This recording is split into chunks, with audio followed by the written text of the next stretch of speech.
Welcome to the Natural Allergy Treatment Podcast. I'm your host, Jess, and joining me today is Jenny, our PAT expert naturopath based in Auckland, New Zealand. Hi, Jenny. Hi, Jess. We're part of Health and Wellness Australia and Auckland, who are a team of naturopaths around Australia and New Zealand that specialise in a natural allergy treatment called Positive Association Technique, or PAT. So in this episode, we're going to be talking all about gluten, specifically the somewhat controversial topic of gluten sensitivity. So if you've noticed that you experience symptoms when you eat gluten, but you've had all your tests come back clear, this one is for you. Yeah, so it actually used to only be thought that those with celiac disease react to the protein gluten, which is found in wheat, barley, and rye grains. But recent studies have suggested that a sensitivity to gluten actually affects up to 13% of the population, which is huge. So unfortunately, gluten sensitivity is difficult to diagnose using medical diagnostic methods. So most cases are self-reported. Yeah, in our clinics, we see many PAT clients reporting gluten sensitivity symptoms. So using our muscle testing technique, we're not only able to confirm their suspicions, but also provide relief from gluten sensitivity symptoms with our completely natural, innovative treatment called PAT. Yeah, now this is such a big topic. So I've tried to cover as much as what's out there, but there'll probably be bits that I've missed as well. But in this episode, I'll be focusing on the factors that have contributed to the rise of gluten reactions, the different ways that gluten can affect people, be it gluten sensitivity, allergy, or full-blown celiac disease, and most importantly, how we can help. Yeah, so firstly, let's have a look at what gluten actually is and why it has become such a problem. Sure. So gluten is a protein that's found in certain grains, specifically the different species of wheat, barley, rye, and triticale. So triticale is a cross between wheat and rye. Oats are often included as containing gluten, and although its protein, which is avian, is similar in structure to gluten, several studies have shown that it actually doesn't affect the body in the same way. But since oats are often grown, processed, and transported alongside the wheat, the barley, and the rye, it means that there can be cross-contamination. So, and that's why it can affect people when they eat oats. So in the plant, gluten is found in the endosperm, which is the part that nourishes the plant embryos during germination. And so it's the main storage protein for these grains. And gluten is a complex mixture of hundreds of related but different proteins. But the main ones are gliadin and glutenin in wheat, secalin in rye, hordein in barley, and collectively they're referred to as gluten. So gliadin makes up about 70% of the protein in gluten from wheat. And it's gliadin that is responsible for causing an immune response in the body, as it contains peptide sequences that are resistant to being completely broken down in the digestive system. So this causes inflammatory symptoms after eating foods that contain gluten. And while reactions to gluten are relatively new, gluten in wheat has been around for ages and used in baking for a long time, hasn't it? Yeah, so actually the earliest recorded use of the word gluten was in the 16th century, and its origin is the Latin word glutamen, which means glue. Because it's a really sticky, elastic texture when you add flour with water. And its protein composition gives bread like that chewy, flexible texture. And when yeasts are added to the dough, gluten's elasticity allows the bread to rise easily and consistently, which is why it's such an important ingredient in baked goods like bread and cakes and anything that rises, essentially. Yeah, so apart from those well-known sources like bread, what else is gluten in?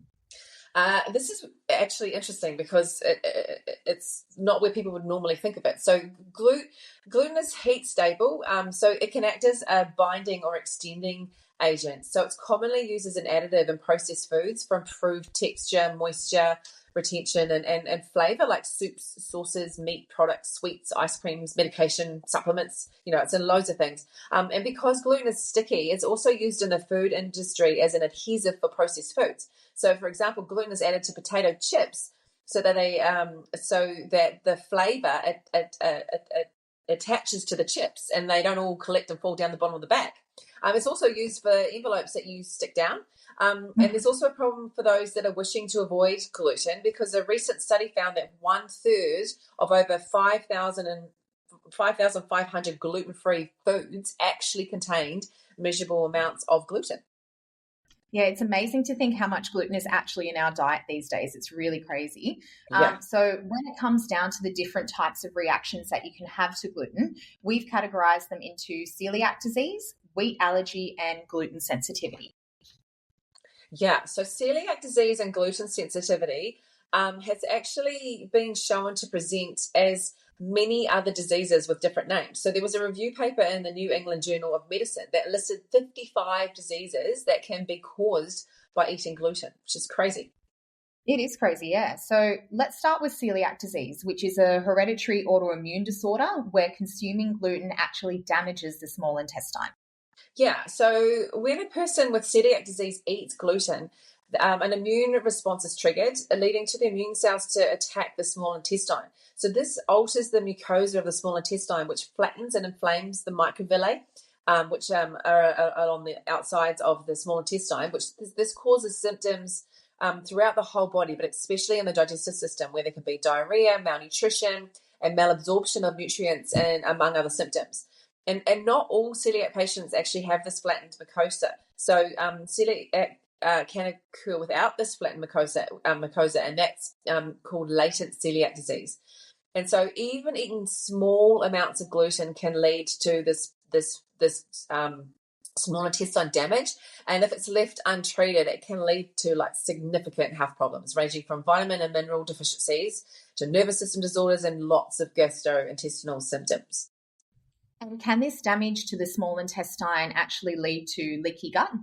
Yeah, so leaky gut has long been associated with celiacs, but up until a few years ago, the exact biochemical process influencing the development of leaky gut were not really understood. So in 2013, research was published by Alessio Fanzo from the University of Maryland School of Medicine. And he started to shed some light on the mechanisms behind the leaky gut syndrome.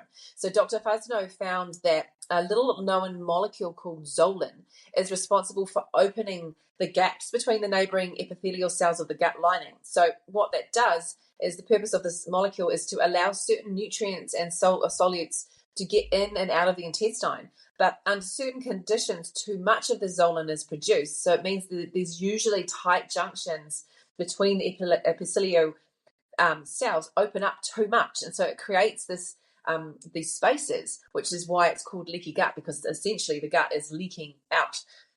So these overly large gaps between these epithelial cells allow bigger food particles, such as incompletely digested food proteins, to enter the bloodstream. And so then what happens is you get this immune response that's initiated against them, because it's something foreign in the body. It's not you.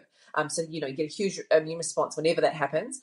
And so these large intercellular gaps can also allow leakage of intestinal contents like bacteria into the bloodstream as well. So that can cause systemic inflammation and localized damage to the gut epithelia, whilst also overloading the liver's detoxification capabilities. So based on the doctor's research, it's now known that the two most powerful triggers for the release of zolan are the consumption of gliadin and gluten, as well as most forms of dysbiosis, including SBI, candida overgrowth, fungal overgrowth, and parasitic infection. So it's a huge discovery. And does this only affect those with celiac disease? Well, it's been known for a while that gliadin and gluten trigger these autoimmune reactions in people with celiac disease, but it's been a bit more recent in a study from 2006 that showed that gliadin affects zolan levels even in people without the gene for celiac as well. So that's pretty big. And so based on available research, the increase in zolan levels has been linked to a variety of other different autoimmune conditions, including Crohn's disease, type 1 diabetes, and inflammatory bowel disease. So Dr. Fasno, he strongly suggests that if we prevent the interaction of the gut epithelium and the gliadin or the gluten proteins, or these the pathogenic microbes and the yeasts, then you can prevent this overproduction of the zolan. So he's saying if you have big problems that you need to avoid the gluten to help repair the gut, essentially, and to maintain that proper epithelial barrier function. Yeah, and I guess anyone who's done a naturopathic protocol when it comes to gut healing, that's one of the main things that's recommended is to avoid gluten while you're going through that process. And with this autoimmune response to gluten, it can also affect other areas of the body, right? Yeah, so gluten causes this autoimmune response that causes your body to attack its own tissues. So, but that doesn't just exist in your small intestines, and it can also affect your skin. So there's this, it's called dermatitis herniformis, and it's a chronic, intensely itchy, blistering skin condition that results when gluten causes an autoimmune response on the skin rather than the gut. They look like blisters, like they're and it's really a terrible thing when somebody has it because it's so itchy. There's also gluten ataxia, and that's a rare neurological condition in which this autoimmune response to gluten damages the part of your brain called the cerebellum, and that's responsible for coordination and can cause problems with your gait and gross motor skills. So it's a degenerative condition involving the nervous system. And people with ataxia, they have problems with coordination and balance and may even have slurred speech or problems with fine motor skills. So they start out really mild balance problems usually, but then after that they can become unsteady on their feet or even have trouble moving the legs. And as the symptoms progress, some people say that they feel like they walk or talk like they're drunk, which is, it's rare, but it's a big issue when somebody has it. Yeah, it'd be very debilitating to have either of those kind of autoimmune disorders as well. Yeah. And I guess that explains why removing gluten from the diet is often recommended for anyone who has pretty much any autoimmune issue or inflammatory condition. And the story of how celiac disease was discovered is actually also really interesting, isn't it? Yeah, well, those of you who heard us do the podcast, you'll know that I really like the history of things. And so the concept that somebody could get sick from eating bread has actually been around for centuries. So the Greek physician Artius of Cappadocia, he wrote the first account of the disease around the 1st century AD, which is obviously like such a long time ago. And he described patients whose food passed through them without being digested. So he called the disease the coeliac diathesis, which stems from the Greek word coelia, meaning abdomen. So for centuries afterwards, the diagnosis was actually considered a death sentence because nobody knew the cause or had any treatment for it. And so it wasn't really until the 20th century that it was researched more thoroughly. And then there was a wartime famine, which provided the final clue for how the doctors could help patients with celiac disease. So there was this Dutch pediatrician, William Cartel-Dickey, and he had a really long-standing interest in celiac disease. And then in the 1930s, when there was the war going on, he encountered patients this is before the war. So he had patients who told him his symptoms, that their symptoms were worse after eating bread or biscuits. And so he suspected that there was something related to bread was cause of the disease, but he wasn't sure what.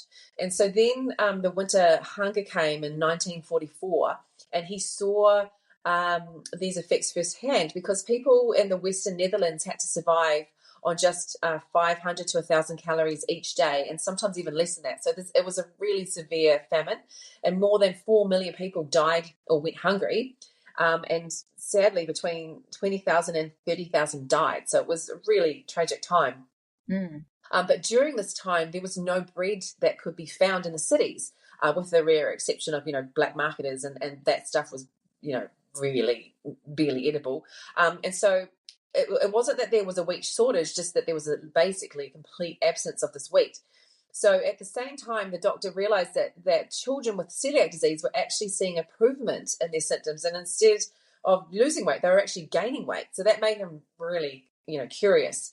So then after the famine ended, along with the war in May 1945, food supplies from the Allies started coming in. And so that included wheat and bread, and it basically just flooded the Netherlands. And that's when the doctor made the critical observation. The celiac patients who had been, doing much better had a very clear and rapid relapse.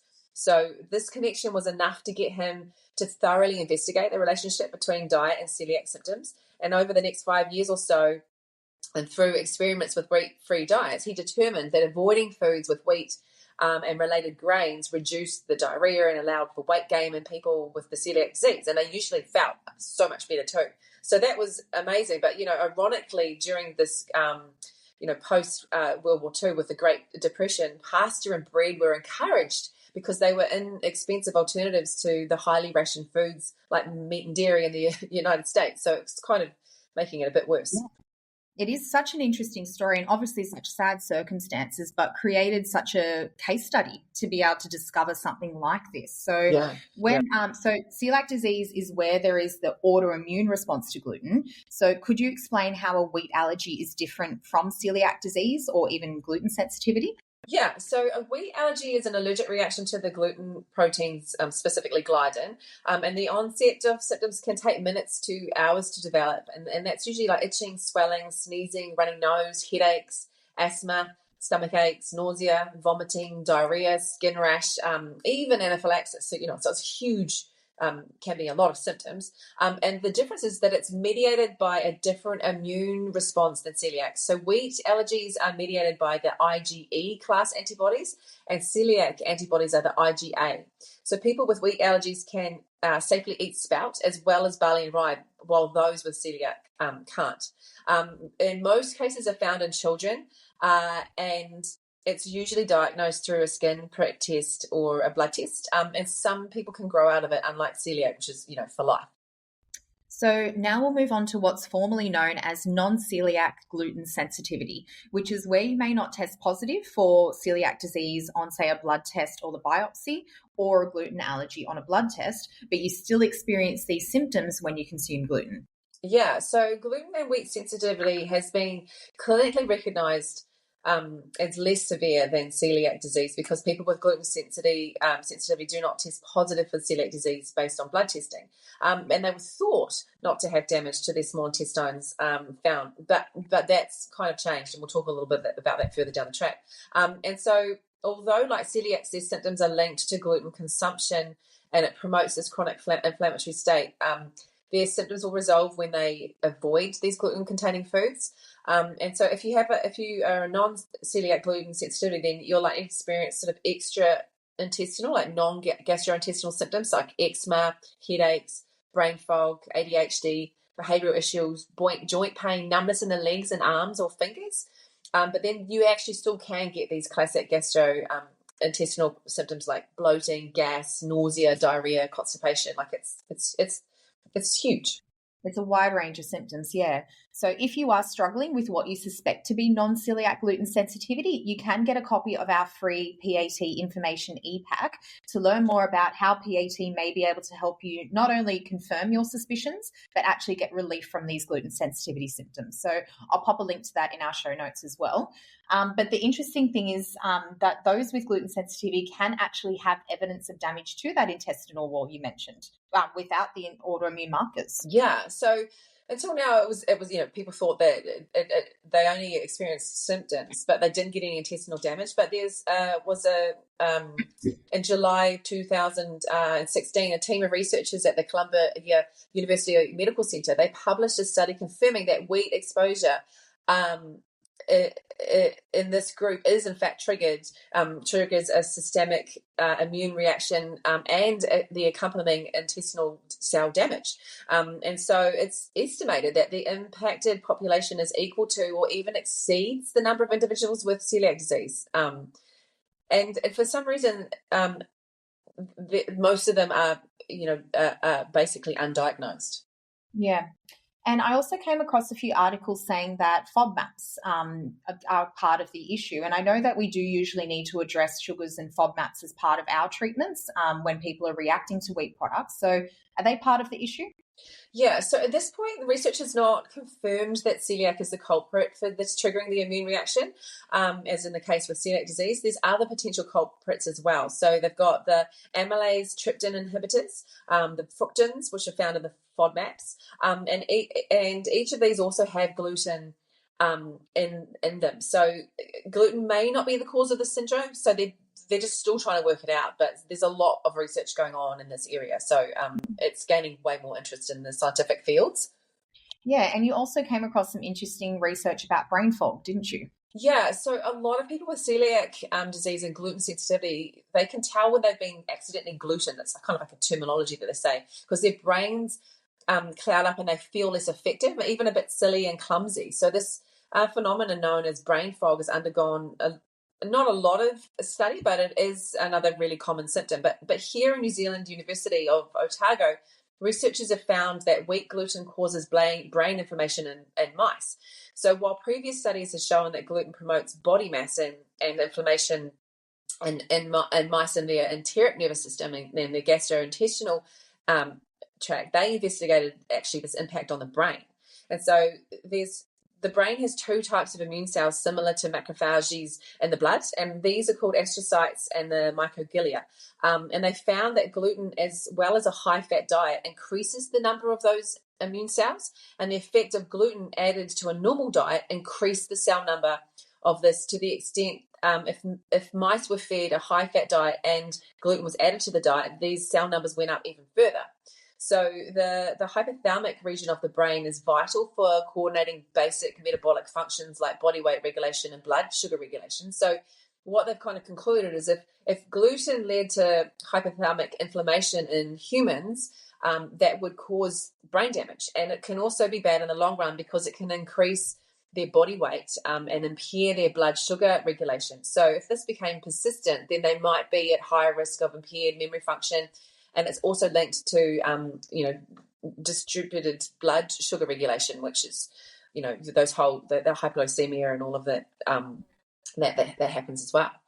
Yeah. And are there any other potential effects on the brain as well?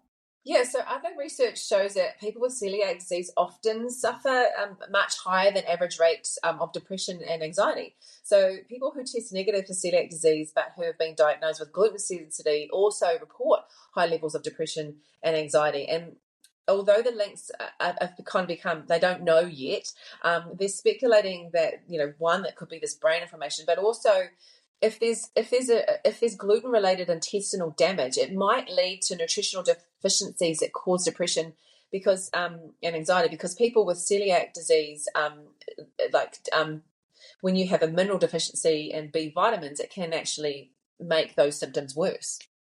And I also imagine another potential part would be the frustration of knowing that you're reacting to something but not actually being able to get that confirmation. So we also hear a lot of medical gaslighting goes on when it does come on to gluten sensitivity. Definitely. So yeah, and going gluten-free is sometimes viewed, I guess, by people who don't know about all this research as just a fad diet or that you're being fussy. So that would be really frustrating when it comes to those social situations as well. Yeah. And I guess this confusion stems from, I guess, gluten's been in our diet for generations. So why are we actually reacting to it more nowadays? Yeah, so loaves have actually been found in ancient Egyptian tombs, dating back to 1500 BC.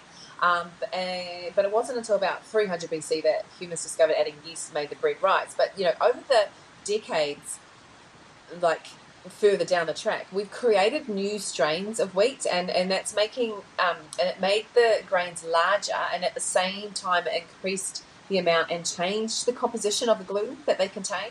So they did a recent study, and they compared frozen serum samples collected in 1948 and 1952 to serum samples collected in 2002. And after verifying the stability of the IgA antibodies in the old samples, the investigator concluded that gluten allergies and celiac disease were at least 4 times more prevalent today than they were 60 years ago. And another thing that's interesting is initially bread wasn't actually eaten a lot due to the amount of labor it required to turn it into bread. So these early forms of wheat weren't frequently consumed by humans because you had to mill it and then you had to cook it. And some cultures did eat wheat berries and grind their wheat for certain uses, but because it was different grain size as well, that gluten consumption wasn't nearly as high as it is today.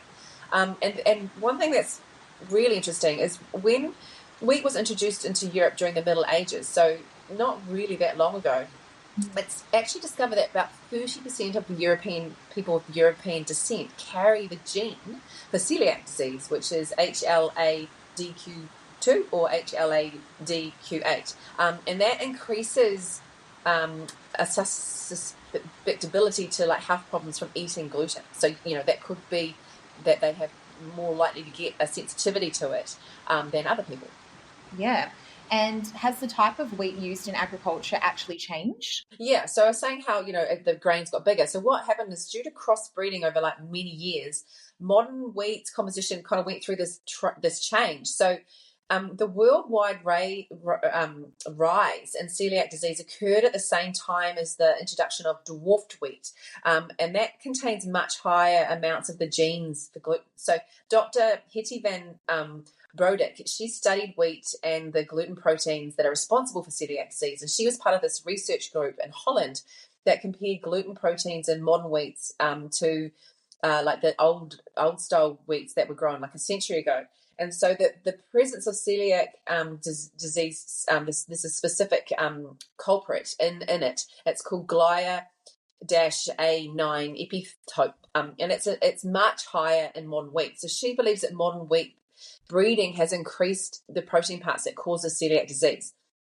She also states that these new grains, they grow faster, but they have got less nutrients because of it. And the new strains are bred to be dependent. Well, this is in like the Western world. They're bred to be dependent on agrochemical sprays for them to survive. And so the original shorter plants, they can't compete with all the weeds. And the newer strains, they have these little stubby roots, which means that they actually have a lower nutrient uptake, and they're not growing for as long, so they're not absorbing nutrients from the soil.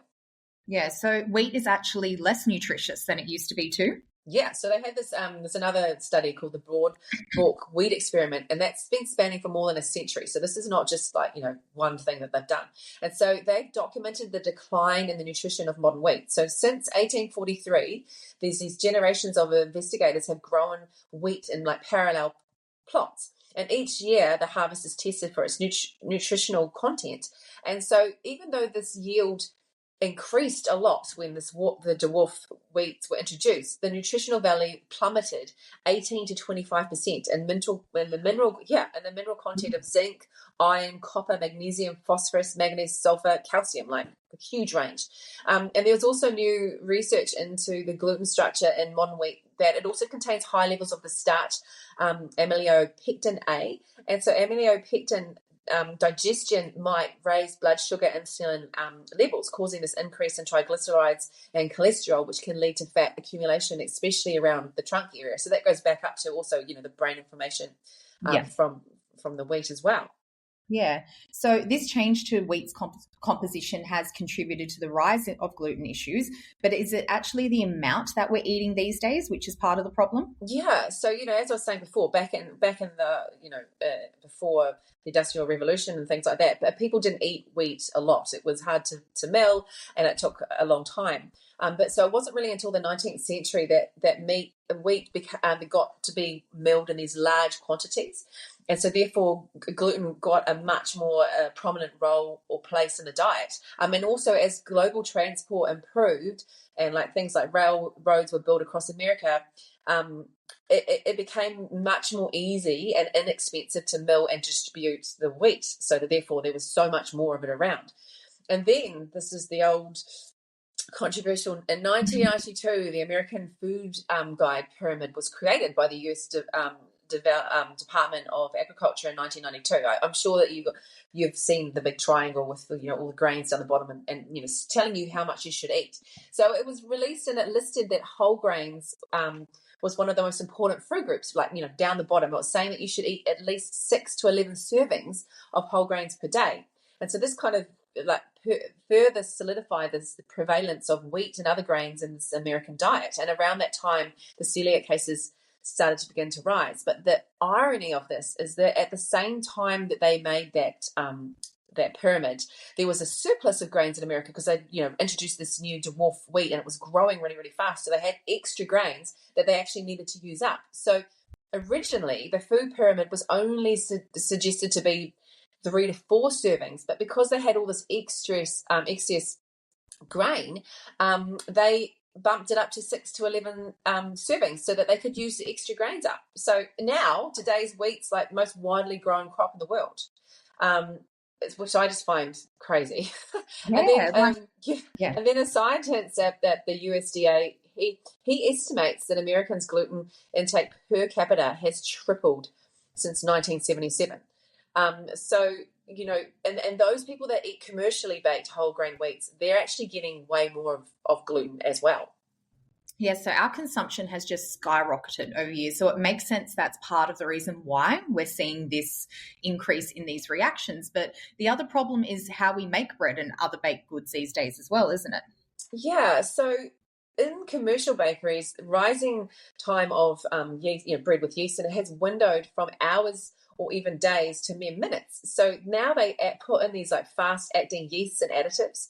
But up until about 100 years ago, bread was left to rise for at least 12 hours, and this long fermentation process allows natural, airborne bacteria to actually start breaking down those carbohydrates and the gluten in the bread. So it makes it much easier to digest and releases the nutrients within it. So it allows our body to more easily absorb them.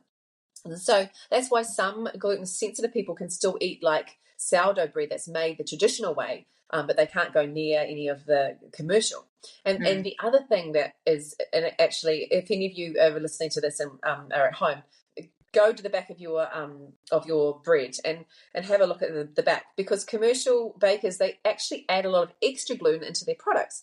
So if you read the label on the back of supermarket sliced bread, and actually crazily, especially if it's a whole wheat one, you'll likely find the words wheat gluten among probably the top 4 ingredients, because they actually put extra gluten in, because they, especially if it is whole wheat flour, because whole wheat flour has a lower gluten density than white flour. So the industrial bakeries, they add the extra gluten to make the bread more elastic, like white bread. And it's just the irony that a lot of people eat brown bread trying to get the whole grains and make a healthier choice, but you end up getting more gluten. Yeah, it's crazy. It's wild, yeah. So as you can see, gluten is such a big topic, and there's so much more research out there that's still being done. But I guess we just want to emphasize a couple of the take-home messages is to be aware or mindful of just how much gluten is actually present in our modern diets, and that this gluten sensitivity is a real thing. So if you feel that you are reacting to gluten despite all your test results coming back clear, we may be able to help with positive association technique.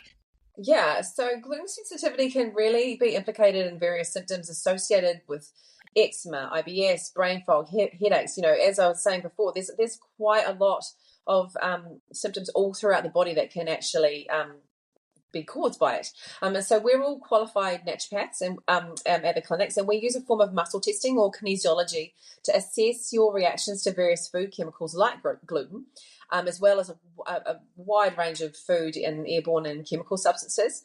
And so how the muscle testing works is that you hold onto a sample vial of the substance, and we're looking for a change in your muscle strength to indicate a reaction. So if the muscle in your arm stays strong, that shows that your body is okay with that. But if the muscle weakens, then it indicates a reaction to the substance. And so then we use a chiropractic tool called an AccuStim to stimulate the nerve bundles and the acupressure points down either side of your spine. And then while you're holding onto that substance, we help to retrain your body to no longer have a negative reaction to the substance. Yeah, so if you're interested in learning more about positive association technique, I'll also pop a link in our show notes for the previous episode we did called What is PAT, where we go into much more depth about how it all works. You can also visit our website, naturalallergytreatment.com.au, to get some more information. Otherwise, make sure you subscribe to our channel. We've got some really interesting episodes coming up next too. Yeah, so next we're going to be talking about how to take care of your skin barrier during winter.